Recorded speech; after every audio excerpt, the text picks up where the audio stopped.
Assalamualaikum warahmatullahi wabarakatuh. Kembali lagi di channel Materi Teladan. Pada kesempatan kali ini kita akan melanjutkan pembahasan materi kimia SMA kelas 10, yaitu mengenai ikatan kimia dalam bagian 1. Ini nanti kita akan belajar mengenai ikatan ion. Baik, sebelum kita masuk ke dalam ikatan kimia, ya, kita harus memahami terlebih dahulu mengenai kestabilan atom ya di alam. Nah, di alam, ya, atom yang stabil ini adalah atom dari golongan 8A atau gas mulia. Nah, kenapa gas mulia ini memiliki kestabilan ya berbeda dengan atom-atom yang lain? Kalau kita lihat dari konfigurasi elektron yang terdapat pada gas mulia atau golongan 8A, ya kalau dituliskan dari He sampai dengan Rn golongan 8A, ini konfigurasinya yang He 1s2, yang Ne 1s2, 2s2, 2p6 dan seterusnya. Ini sudah saya tuliskan sampai dengan yang 86Rn, di mana apabila kita lihat konfigurasi dari gas mulia ini orbitalnya sudah penuh semua di sini, ya. S-nya itu kan maksimal penuhnya 2, kemudian ini P penuh 6 dan seterusnya. Ini sudah penuh. Kemudian jika dilihat dari elektron valensi, ya, elektron valensi ya perlu dipahami bahwa elektron valensi ini merupakan elektron yang menempati kulit terluar.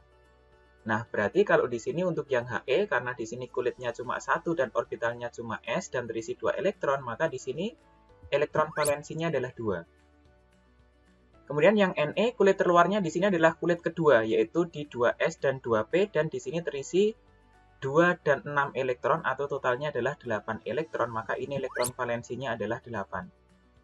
Begitu juga untuk yang Ar sampai dengan Rn, ya, ini nanti elektron valensinya totalnya adalah 8 ya. Di sini Rn ya, ini kulit terluarnya adalah kulit ke-6 di sini, baik di 6s ataupun di 6p. S terisi 2 elektron, P 6 elektron, maka totalnya juga 8. Artinya di sini bahwa konfigurasi elektron yang stabil itu apabila elektron valensinya itu adalah 2 atau nanti disebut sebagai duplet dan 8 ya, atau nanti disebut sebagai oktet. Maka dari fakta ini Kossel dan Lewis menyimpulkan bahwa di dalam konfigurasi elektron, dia akan menjadi stabil apabila elektron valensinya itu terisi 2 elektron, ini khusus untuk atom dengan nomor atom kecil, atau ini disebut sebagai teori duplet, dan elektron valensinya 8, ya, atau ini disebut sebagai teori oktet. Artinya di sini untuk menjadi stabil itu harus memenuhi 2 kaidah di sini. Ya, salah satu dari kaidah ini baik itu duplet ataupun oktet. Biasanya kalau yang duplet itu hanya untuk atom-atom dengan nomor atom kecil, ya. Tapi umumnya yang digunakan adalah yang oktet. Baik, kemudian bagaimana suatu atom itu melakukan kestabilannya atau menjadi keadaan yang lebih stabil? Maka untuk mencapai konfigurasi elektron stabil, ya seperti gas mulia, dapat dilakukan dengan membentuk suatu ikatan kimia. Jadi atom-atom itu dapat membentuk ikatan kimia untuk mencapai konfigurasi yang stabil atau seperti gas mulia. Nah, dalam hal ini ikatan kimia ada ikatan ion dan ikatan kovalen. Pada pembahasan hari ini kita akan membahas terkait dengan ikatan ion. Maka silahkan disimak penjelasan mengenai ikatan ion sampai dengan pembahasan terakhir nanti, karena ada beberapa trik yang akan saya sampaikan untuk mengerjakan soal-soal berkaitan dengan ikatan ion. Baik, kita lanjutkan ke ikatan ion. Ikatan ion atau sering disebut sebagai ikatan elektrovalen, ini terjadi pada logam dan non-logam. Jadi ikatan ion itu terjadi antara logam dan non-logam. Atau sebenarnya di sini berkaitan dengan sifatnya, bahwa kalau logam ini sifatnya memiliki energi ionisasi yang kecil. Artinya dia mudah untuk melepaskan elektron dan dapat membentuk ion positif atau disebut sebagai kation. Sementara kalau yang non-logam ini memiliki sifat afinitas elektronnya besar, sehingga dia sangat mudah untuk menangkap elektron dan dapat membentuk ion negatif atau disebut sebagai anion. Atau dengan kata lain bahwa ikatan ion ini adalah ikatan yang terjadi antara atom dengan energi ionisasi kecil dengan atom yang memiliki afinitas elektron besar di sini. Nah, untuk mengingat bahwa untuk logam ini secara umum, ya ini umumnya elektron valensinya adalah 1, 2, atau 3. Tapi ini umumnya ya, tidak semuanya ya. Tapi umumnya untuk logam elektron valensinya 1, 2, atau 3. Kemudian yang non-logam, ya, untuk golongan A itu umumnya elektron valensinya adalah 4 sampai dengan 7 yang dapat membentuk ikatan ini nanti. Ya, meskipun elektron valensi 8, golongan 8A, ya, juga dapat membentuk ikatan tapi tidak semuanya. Jadi umumnya yang dipakai adalah yang 4 sampai dengan 7 kalau nanti menemukan soal-soal berkaitan dengan ikatan ion. Baik. Kemudian selain itu, ikatan ion atau elektrovalen ini terjadinya ikatan itu karena adanya gaya elektrostatik antara kation atau ion positif dengan anion atau ion negatif. Ya, jadi gaya elektrostatik itu artinya gaya tarik-menarik antara dua muatan yang berlawanan. Jadi ion positif, ya, tertarik dengan ion negatif atau saling tarik-menarik dia. Disebut sebagai gaya elektrostatik. Sebagai contoh, misalkan di sini saya contohkan pembentukan ikatan pada NaCl. Kita tahu bahwa Na nomor atomnya 11, kalau dituliskan konfigurasi elektronnya adalah 10Ne, kemudian 3S1. Nah, di sini elektron valensi dari Na, karena S-nya berisi 1 elektron, berarti elektron valensinya adalah 1. Maka, ini disebut sebagai logam. Ingat, elektron valensi 1 tadi adalah bagian dari logam. Kemudian berikutnya, untuk yang Cl, nomor atomnya adalah 17, kalau dituliskan konfigurasinya adalah 10Ne, 3S2, 3P5. Maka ini elektron valensinya di kulit terluar yaitu di 3S2 dan 3P5, kalau dijumlah ini totalnya ada 7, 2 ditambah 5. Maka elektron valensinya adalah 7. Ingat bahwa elektron valensi yang 4 sampai dengan 7 tadi masuknya adalah ke non-logam. Nah, dari sini kita dapat menentukan bagaimana pembentukan ikatan antara Na dengan Cl. Na karena dia itu adalah logam, di mana logam tadi mudah melepaskan elektron, dalam hal ini adalah elektron valensi nanti yang dilepas, dan Na ini elektron valensinya adalah 1. Maka Na ini nanti akan melepas 1 elektronnya, atau 1 elektron valensinya membentuk Na+. Sehingga konfigurasinya berubah dari 10Ne3S1, ya, di mana nanti 1 elektron, ya, dari elektron valensi Na ini dilepaskan, ya, sehingga konfigurasinya hanya tinggal 10Ne saja. Artinya Na+ ini konfigurasinya sama seperti 10Ne, di mana 10Ne itu adalah gas mulia. Nah, ini sudah stabil ini yang Na+ ini menurut konfigurasi elektronnya. Nah, kemudian untuk yang Cl, karena di sini elektron valensi Cl itu adalah 7, masuknya adalah non-logam, di mana non-logam itu mudah menangkap elektron. Nah, elektron yang ditangkap jumlahnya berapa? Untuk menjadi stabil, sesuai dengan kaidah oktet tadi, bahwa stabil itu adalah elektron valensinya adalah 8. Maka kalau 7 berarti masih kurang 1 elektron. Maka di sini Cl menangkap 1 elektron membentuk Cl-, sehingga konfigurasinya berubah dari 10Ne3S2 3P5. Awalnya ini elektron valensinya adalah 7, menangkap 1 elektron menjadi 10Ne3S2 3P6. Nah, di sini elektron valensinya menjadi 8. Nah, kemudian adanya ion Na+ dan Cl- di sini, dia akan menjadi tarik-menarik karena muatannya yang berlawanan, yang satu positif, yang satu negatif. Sehingga dia membentuk senyawa NaCl. Atau secara lebih mudah dipahami bahwa di sini kalau dituliskan dalam kulit elektronnya seperti model atomnya Bohr. Di sini Na ada 1 elektron valensi, dilepaskan dan diterima oleh Cl, karena Cl ini elektron valensinya totalnya baru 7, ya, berarti kurang 1 elektron untuk menjadi stabil, maka di sini menangkap 1 elektron yang dilepaskan dari Na tadi. Maka Na melepas elektron menjadi Na+, dan Cl menangkap elektron menjadi Cl-. Na+ dan Cl- ini saling tarik-menarik membentuk senyawa NaCl, seperti yang ini tadi. Nah, ini adalah contoh yang pertama. Contoh berikutnya, misalkan pada contoh ini dikatakan rumus kimia dari ikatan antara 20Ca dan 17Cl adalah bagaimana? Oke, kita tuliskan dulu konfigurasi elektronnya. Yang 20Ca kalau dituliskan konfigurasi elektronnya adalah 18Ar kemudian 4S2. Nah, di sini elektron valensinya adalah 2. Karena elektron valensinya adalah 2, berarti dia masuk ke dalam bagian dari logam. Ya, ingat tadi bahwa yang logam tadi umumnya elektron valensinya 1, 2, atau 3. Kemudian yang Cl, ya, kita tuliskan konfigurasinya 10Ne3S2 3P5, berarti di sini kulit terluarnya ada 7 elektron, yaitu dari 2 ditambah 5 ini. Maka elektron valensinya adalah 7, ya, dia masuk ke dalam non-logam. Nah, pembentukan ikatannya karena Ca itu merupakan logam, maka dia mudah melepaskan elektron, dalam hal ini adalah elektron valensinya. Jadi nanti 2 elektron valensinya dilepas oleh Ca, ya, sehingga membentuk Ca2+.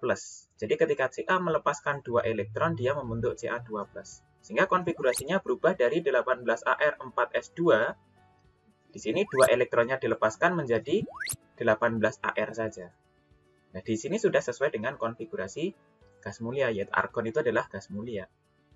Kemudian, untuk yang klor, karena di sini elektron valensinya adalah 7, maka untuk menjadi stabil, dia cuma butuh 1 elektron saja untuk dia tangkap. Maka ketika Cl menangkap 1 elektron membentuk Cl-, konfigurasinya berubah dari 10Ne3S2 3P5, ini elektron valensinya 7, berubah menjadi 10Ne3S2 3P6. Nah, di sini elektron valensinya menjadi 8, yaitu 2 ditambah dengan 6 di sini. Nah, sehingga di sini terjadi gaya tarik-menarik antara Ca2+ dengan Cl-. Nah, tetapi di sini Ca itu melepaskan 2 elektron, padahal Cl hanya dapat menangkap 1 elektron. Maka dengan seperti ini butuh 2 Cl untuk menangkap 2 elektron yang dilepaskan oleh Ca. Ya, atau kalau dituliskan dalam persamaan kimianya, Ca2+ ditambah dengan 2 Cl-. Ya, kenapa kok 2 Cl-? Karena ini positifnya 2, maka negatifnya juga butuh 2. Nah, kalau Cl-nya itu hanya negatif 1, maka dia butuh 2 kali Cl-. Sehingga membentuk senyawa CaCl2 di sini, atau kalsium klorida. Nah, secara lebih mudah lagi bisa dilihat pada diagram gambar di sini, bahwa di sini digambarkan Ca itu memiliki 2 elektron valensi yang dapat dia lepas. Kemudian satu atom Cl hanya mampu menangkap 1 elektron. Maka di sini butuh 2 atom Cl untuk menangkap 2 elektron yang dilepaskan oleh Ca. Sehingga Ca melepaskan 2 elektron membentuk Ca2+, dan masing-masing Cl di sini menangkap 1 elektron, ya, membentuk Cl-. Ya, maka di sini senyawanya adalah CaCl2, atau dituliskan dalam bentuk seperti ini, CaCl2. Oke. Ini adalah contoh dari ikatan ion atau elektrovalen. Kemudian kalau misalkan di dalam soal itu nanti ada beberapa trik yang dapat digunakan untuk mengerjakan soal berkaitan dengan ikatan ion. Nah, di sini akan saya sampaikan terkait tips and trick, ya, berkaitan dengan soal ikatan ion. Sebagai contoh misalkan, ya, saya lanjutkan aja tadi nomor contohnya, tadi sudah 2, sekarang contoh 3. Misalkan begini, unsur X mempunyai nomor atom 20 dan unsur Y mempunyai nomor atom 9. Senyawa yang dibentuk dari kedua unsur ini mempunyai rumus sama dengan yang mana gitu ya. Ini ada 5 pilihan. Maka cara yang paling mudah itu adalah begini. Sesuai dengan tips and triknya, kita tuliskan dulu konfigurasi 20X, yaitu 18Ar4S2. Maka di sini elektron valensinya adalah 2, berarti dia masuknya adalah logam. Kemudian yang berikutnya 9Y, ya, 9Y kita tuliskan. Maka konfigurasinya adalah 2He, 2S2, 2P5. Di sini elektron valensinya ada 7 ini, 2 ditambah 5 ini. Elektron valensinya 7 berarti dia non-logam. Nah, ingat, logam itu mudah melepaskan elektron, dalam hal ini adalah elektron valensinya. Maka dia lepas 2 elektron, sementara yang Y di sini karena dia elektron valensinya 7 atau non-logam, dia paling mudah menangkap elektron. Untuk menjadi stabil, yaitu 8 elektron, dia hanya butuh 1 elektron. Maka dia menangkap 1 elektron. Nah, dari sini tinggal kita kali silang di sini. Maksudnya kali silang bagaimana? Yang atas itu dikali 1 itu dari sini. Kemudian yang bawah ini dikali 2 itu dari yang sini. Artinya apa? Artinya X-nya itu dikali 1, Y-nya dikali 2. Atau senyawanya adalah XY2. Ya, artinya ini adalah X1Y2 atau XY2. Maka di sini untuk soal nomor 3 jawabannya adalah yang opsi C di sini, yaitu adalah XY2. Nah, ini cara untuk mengerjakan secara lebih cepat. Kemudian contoh berikutnya, yang keempat. Pasangan senyawa di bawah ini yang merupakan senyawa ion itu adalah yang mana? Nah, di sini adalah beberapa pilihan. diminta untuk menentukan yang merupakan pasangan senyawa ion yang benar adalah opsi yang A, B, C, atau D, atau E, begitu ya. Nah, ini cara mudahnya begini. Triknya itu adalah apabila suatu senyawa itu ada logam, pasti senyawanya itu adalah senyawa ion. Nah, jadi kita ingatnya adalah logam saja. Kalau di suatu senyawa itu mengandung logam, maka pasti dia adalah senyawa ion.